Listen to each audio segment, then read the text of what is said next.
আসসালামু আলাইকুম প্রিয় খামারি ভাই ও বন্ধুরা, আপনারা যে যেখান থেকে দেশ এবং প্রবাস থেকে আপনারা যারাই আমার এই ভিডিওটি দেখতে পারতেছেন, আমি সবাইকে জানাই ঘাসের মেলা কৃষি খামারের পক্ষ থেকে আন্তরিক শুভেচ্ছা এবং অভিনন্দন। এই যে আমার সামনে যেই ঘাসটি আপনারা দেখতে পারতেছেন, এই ঘাসটির নাম হচ্ছে ইন্দোনেশিয়ান স্মার্ট নেপিয়ার ঘাস, গরু ছাগলের প্রিয় ঘাস, পাতাযুক্ত নরম ঘাস, ইন্দোনেশিয়ান স্মার্ট নেপিয়ার ঘাস। এই ঘাসটি গরু ছাগলকে খাওয়াতে কোনো মেশিনের প্রয়োজন হয় না। এই ঘাসটি গোড়া থেকে কেটে দিলে সম্পূর্ণরূপে এই ঘাসটি খেয়ে থাকি। এই যে আপনারা দেখতেই পারতেছেন এক একটি ঝোপে কী পরিমাণে ঘাস হয়েছে।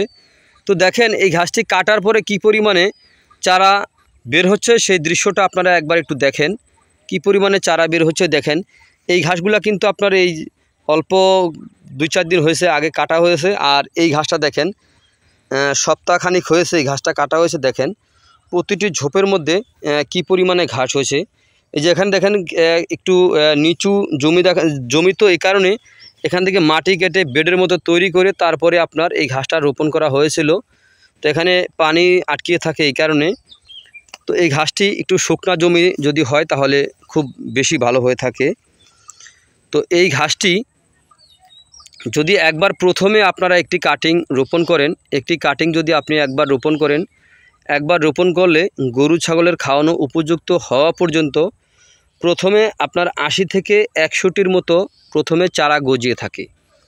একবার কাটার পরে কয়েক গুণ বেশি চারা গজিয়ে থাকে ইন্দোনেশিয়ান স্মার্ট নেপিয়ার ঘাসে। এই ঘাসটি গরু ছাগলকে খাওয়াতে কোনো মেশিন লাগে না। এই ঘাসটি গোড়া থেকে কেটে দিলে সম্পূর্ণরূপে খেয়ে থাকে। এই ঘাসটিতে আপনার ভিটামিন রয়েছে 30%, প্রোটিন রয়েছে 25%।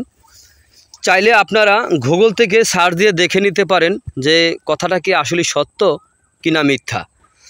এই ঘাসটি গরু ছাগলকে খাওয়ালে আপনার দুগ্ধজাতীয় গাভীকে খাওয়ালে দুধ বৃদ্ধি হয়ে থাকে, ষাঁড় গরুর খাওয়ালে আপনার মাংস বৃদ্ধি হয়ে থাকে।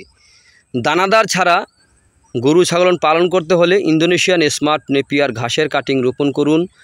আপনার গবাদি পশুকে ভিটামিন প্রোটিনযুক্ত ঘাস খাওয়ান। তো ভাই, আপনাদের যদি আমার এই ভিডিওটি ভালো লেগে থাকে তাহলে আমার চ্যানেলটিকে অবশ্যই সাবস্ক্রাইব করবেন, বেশি বেশি করে শেয়ার করবেন। তো এই আশা আপনাদের সবার প্রতি রইল। তো আপনারা যে যেখান থেকে আমার এই ভিডিওটি দেখতে পারতেছেন সবার সুস্বাস্থ্য কামনা করে আজকের মতো এখানেই বিদায় নিছি। আল্লাহ হাফেজ।